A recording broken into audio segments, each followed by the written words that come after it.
2015 was a big year for video games, but you know what? Next year is gonna be huge too, if not bigger. That's why gameranx wants to talk to you today about the top 40 PC games of 2016. Number 40, Lost Ark. Are you a big fan of Diablo or other hack and slash games that are similar to Diablo, maybe even Zelda? Well, Lost Ark basically exists for you. It's a gorgeous MMORPG version of that style game. There's gonna be these really massive open world battlefields and a PvE arena feature where players can battle with light monsters. It really looks like a massive MMORPG that's just gonna be something great for Diablo players, and believe me, we can sometimes be a desperate lot. Number 39, Battlefleet Gothic Armada. Okay, so there's a lot of Warhammer 40k games. A lot. But if this RTS set in the universe doesn't get you excited, then you haven't looked at it yet. It's developed on the Unreal Engine 4, and it's boasting extreme customization all over. From your defense systems, to your support subsystems, to your weaponry, to managing every ship during and after battles, and on top of that being in one of the coolest universes out there, this is a gorgeous looking RTS. Number 38, Dragon's Dogma Dark Arisen. So a couple years ago, Capcom released an RPG by the same team that made Resident Evil, Devil May Cry, and Breath of Fire. And over time, they've made some improvements to that game through various DLCs, and created a really massive open world that actually engrosses you and makes you feel as though you have consequence within the world itself. This game plays a whole lot like if you combine Oblivion with Monster Hunter, which is a weird combo, but trust me, it works really well. And frankly, there's a certain kind of excitement that comes along with having this kind of game on the PC. Number 37, Homefront the Revolution is just every kind of weird that you want from Homefront at this point. It's 2 years after the first Homefront in 2029. There's a Korean invasion in Philadelphia, and it's obviously your responsibility to stop it. Not exactly a killer plot or anything, but who expected that? Who asked for that even? It's Homefront. It's big, it's obnoxious, and frankly, Philadelphia is a great setting for Homefront. The folks in charge of the sequel are really happy with what they've been allowed to do without THQ's involvement, moving from a very linear progression to a much more open world execution, which, to be frank, that's kind of what Homefront as an idea lends itself to. Number 36, Albion Online is a sandbox MMO. You can play this game on Windows, iOS, and Android, with other people playing it on any of those platforms. And if that makes it sound like it's dumbed down, you're very wrong about that. All the items and buildings are crafted by the players in the world. It has a crafting and player-driven economy, combat to claim territories, or even just attack and watch the world burn. You don't need to care about the spoils to be a victor. And here's the other thing, in the PvP, when you die, people can fully loot you. The combat actually looks pretty unique, in that everything is classless, and a lot of people can play it at once on a lot of different platforms. Number 35, Unravel is a physics-based puzzle platform game. It's one of those unique games that just immediately gets a fan base. The mechanics combine traditional platforming with some puzzles that you have to solve using the yarn that you are made of. And I've seen a couple of comparisons to Little Big Planet, but I don't think they're the same kind of game on account that's a creative platforming game, whereas this is a puzzle platforming game with a heavy emphasis on physics that I can't wait to dig into. Number 34, Dreadnought is a game where you take control of a large spacecraft and fulfill the role as captain using the weapons to attack other very large ships. And there's a very specific emphasis on very large ships. This is not like a rogue type situation. You are the captain. It's not going to be dogfights. A lot of this is about strategy, anticipation, and positioning. On top of that, there's multiplayer that sounds pretty damn fun. Number 33, For Honor is a hack and slash game that Ubisoft is bringing out that takes a pretty known concept and grounds it a little bit by not making it fantasy oriented. It's actually intended to be somewhat historical and gives you the option to play as medieval knights, samurai, and Vikings, to give you a few examples. It is a hack and slash, but it's a little bit more tactical, and the battle system is actually called the Art of Battle. And they structured a lot of the multiplayer modes around shooters, with the creative director of the game actually calling it a shooter with swords.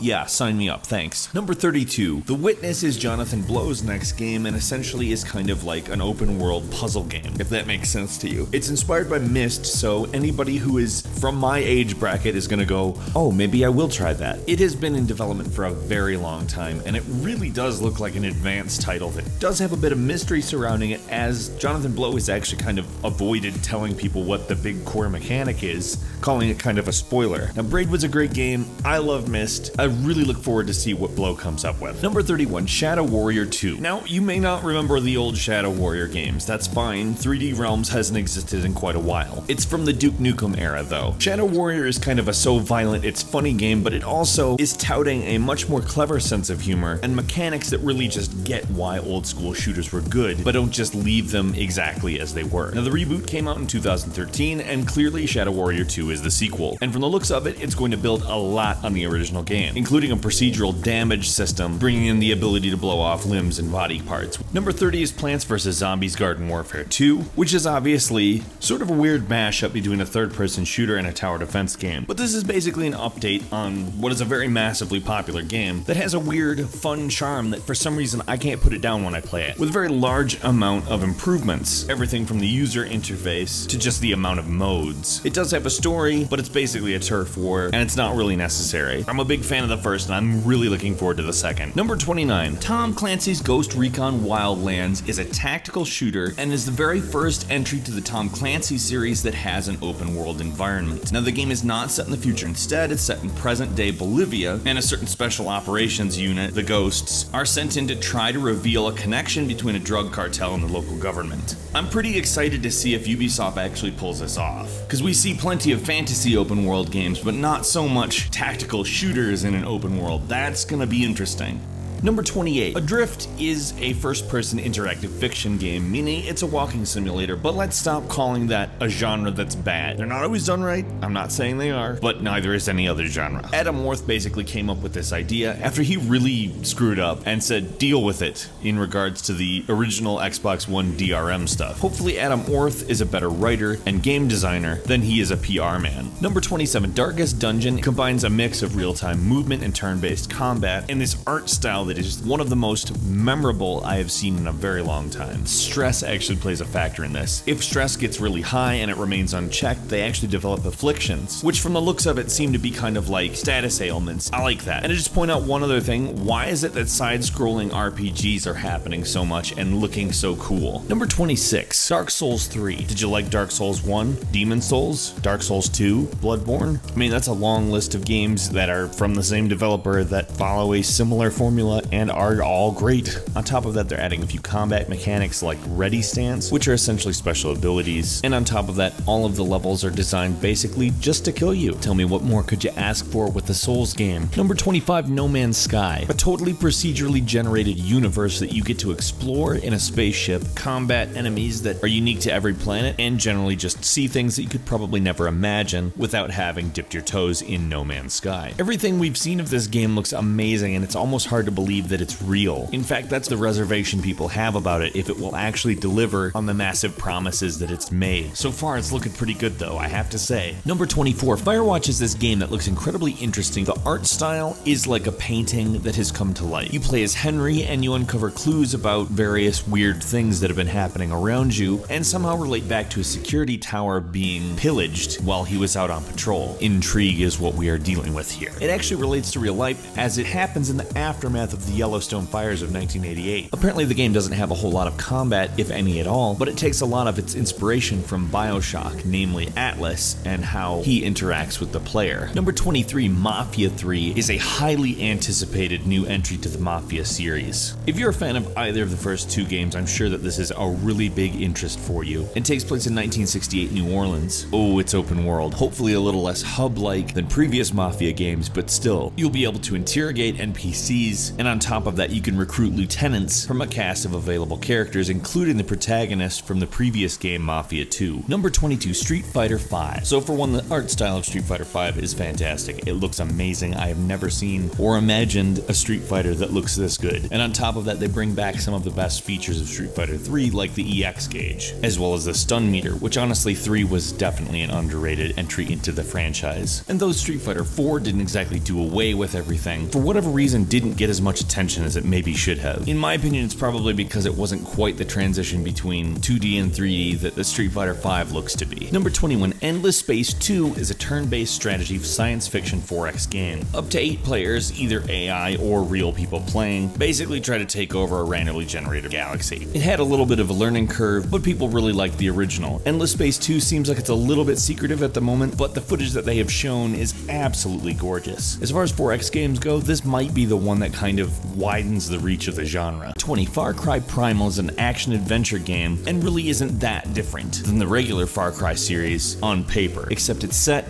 in the Stone Age. And being it's prehistoric, your regular gameplay like vehicles and gunplay just aren't there. You have to craft all the weapons and gradually build skills like making fire and cooking food. You can also have companion animals like saber-toothed tigers and badgers, and a pet owl, which you can directly control and find out more about your environment. Honestly, once you get the full description, it sounds bizarre, but kudos to Ubisoft for trying something different here. Number 19, Hitman, is the latest in a series that has kind of gotten some flack recently. It's serving as a prequel rather than a reboot, and is going out of its way to kind of return to the roots of the series. The levels are all essentially sandboxes, and you can do what you want to advance the mission objectives. Contracts mode is also coming back, so fans of the series should probably be excited. Number 18, Blade and Soul is a MMORPG that combines open world mechanics with a combination of various martial arts. There's various PvE and PvP events, as well as a pretty extensive combo system to make the combat feel reminiscent of a fighting game. Number 17, Mirror's Edge Catalyst. I don't know if you ever played the original game, but it's a really great game, albeit with a few minor flaws, and from the sounds of it, the developers are trying to address all of those in the new version. Its build is neither a reboot or a prequel, but basically being an origin story that kind of sounds like a reboot and a prequel to me. One way or the other, I don't really care. Supposedly the mechanics are vastly improved, and they started off great last game, so I can't really see any reason to think this will be anything other than fantastic. Number 16, Deus Ex Mankind Divided. Basically what looks like a very triumphant evolution of human revolution, Mankind Divided continues to follow Adam Jensen, who's working to stop terrorist attacks. The plot will find Jensen basically attempting to find balance between whatever shadowy organization runs who he works for, as well as demanding equality for augmented individuals, which are looked at as a threat thanks to the events of the previous game, and indeed the climate in general. Number 15, Torment Tides of Numenera is essentially a spiritual successor to Planetscape Torment. The game is an absolutely beautiful reminder that a game doesn't have to be entirely 3D in order to be gorgeous. Do RPGs have to be third-person follow-along games? No, they don't. And I'd like to thank the developers of Torment for showing everybody a great-looking example that seems like it's really going to be a nice shot in the arm for the genre. Number 14, Kingdom Come Deliverance is a 15th century role-playing game that takes place in Bohemia. It features a classless role-playing system, as is seeming to be a rising trend, that allows players to customize their skills and create the roles that they want to take on their own. On top of a really varied combat system, the game also features a needs system which requires you to sleep and eat in order to stay healthy. Equipment and clothing degrades and requires repair. Basically, you're not just fighting enemies, you're also fighting time. Number 13, Rise of the Tomb Raider is breaking out of Xbox One exclusive hell and landing on the PC in January. Now, if you've played the reboot, you know that the gameplay has improved massively over the original series. But Rise of the Tomb Raider really just refines the idea of an open world game to be something that doesn't distract you away from your main quest. Really, it's a delicate balance, and Rise of the Tomb Raider nails it. I can't wait. It'll be nice not to have to boot up Xbox One to play it. Number 12, Divinity Original Sin 2. What's particularly cool about this is that there's going to be a skill crafting system. Where we've been talking about classless role-playing games for a while now, this is just that to the nth degree. On top of that, it's calling its friendship, romantic relationship, and hatred system Love and Hate. An obvious but well-titled system. Number 11, Mass Effect Andromeda. Not a whole lot is known about this game, but can you believe we're going to be able to continue the Mass Effect series? That's the main takeaway for me. I love Mass Effect. The games are just fantastic, and each entry to the series just got better and better, and by the time we got to the end of it, it was a very smooth, well-polished shooter on top of having a great overreaching plot. I can't wait to dive back into the universe and explore the Andromeda Galaxy with a new cast that hopefully is able to mimic the attachment that we all felt to the original. Number 10, Star Citizen. That's right, Star Citizen is supposedly finally going to launch next year, and that means both Squadron 42 and Star Citizen: The Persistent Universe itself. Both are very different, Squadron 42 being a single-player experience, a campaign that takes place within the universe of Star Citizen, and Star Citizen being a massively multiplayer online persistent universe that you can basically go around and do anything in. If they actually pull this off, color me impressed, because it is possibly the biggest undertaking anyone has ever done for a computer game. Number 9, The Division is a Tom Clancy game in which you take the role of an officer going around a seemingly post-apocalyptic world and fighting with people online. It looks like a pretty innovative game, and we're all very impressed with it. We just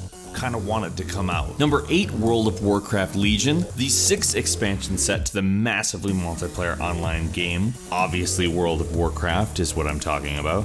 Not only will this expansion increase the level cap to 110, it will also bring a number of new weapons as well as changes to player classes. On top of that, a new hero class joins the game in the Demon Hunter. There's a whole new plot and a much expanded setting, and WoW fans are obviously going to need this expansion pack. Number 7, Ashes of Singularity is aiming to deliver a brand new real-time strategy type experience by bringing in scale. The game claims to be the first native 64-bit RTS game, which in theory would provide it much more access to system resources, and uses a new 3D engine that fully leverages all multi-core functions in modern PCs. It's also among the first, if not the first, to support Microsoft's new DirectX 12, and if the game plays as good as its list of technical features, frankly it's going to be quite the game. Number 6, Dishonored 2. Okay, where to start? The original Dishonored is fantastic. It is phenomenal. If you haven't played it and you like stealth or first-person shooters or unique games or great level design, play it. I really truly cannot imagine a scenario where the second Dishonored game isn't really good. And judging from the gameplay trailer, which shows us so many new powers and possibilities, plus the prospect of playing as Emily Caldwin as a fully realized powerful adult, ooh, I can't wait. Number 5, Total War Warhammer is a turn-based RTS, which follows the Total War gameplay, but places it instead of in a historical setting into the Warhammer universe. And I don't know about you, but knowing how good the Total War games are, and knowing how cool the Warhammer universe is, I have to say my body is ready. Please give me the RTS Warhammer game. Thank you. Number 4, Paragon is a character-based shooter game, and that is kind of the extent we know about it. It's made by Epic Games, who created Unreal Tournament, the Gears of War series, and even Infinity Blade. Now, they have a lot of experience with good shooters, clearly. So I'm thinking that Paragon is probably going to be exactly that. Number 3, XCOM 2. This sequel to Enemy Unknown will take place 20 years later and assume that XCOM lost. XCOM 2 will obviously continue the story and build on the turn-based tactics battle model that was really great in Enemy Unknown. Number 2, Overwatch by Blizzard. Okay, yeah, not really known for first-person shooters. Overwatch really looks like an amazing effort out of Blizzard. It's colorful,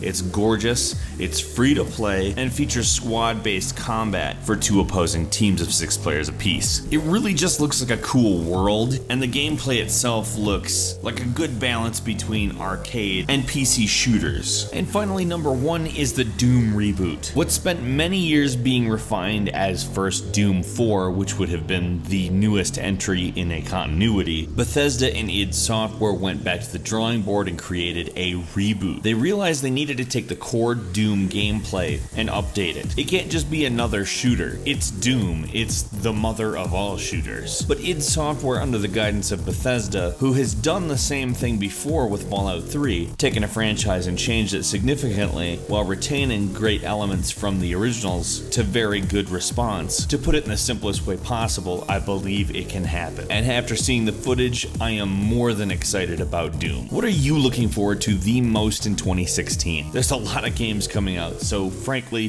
the choices are not sparse. Leave a comment, let us know what you think, and don't forget to click the like button as well. If you haven't subscribed to gameranx, now is a wonderful time to do so. We upload brand new videos every single day of the week. The best way to see them first is, of course, a subscription. As always, thank you very much for watching this video, and we will see you next time right here on gameranx.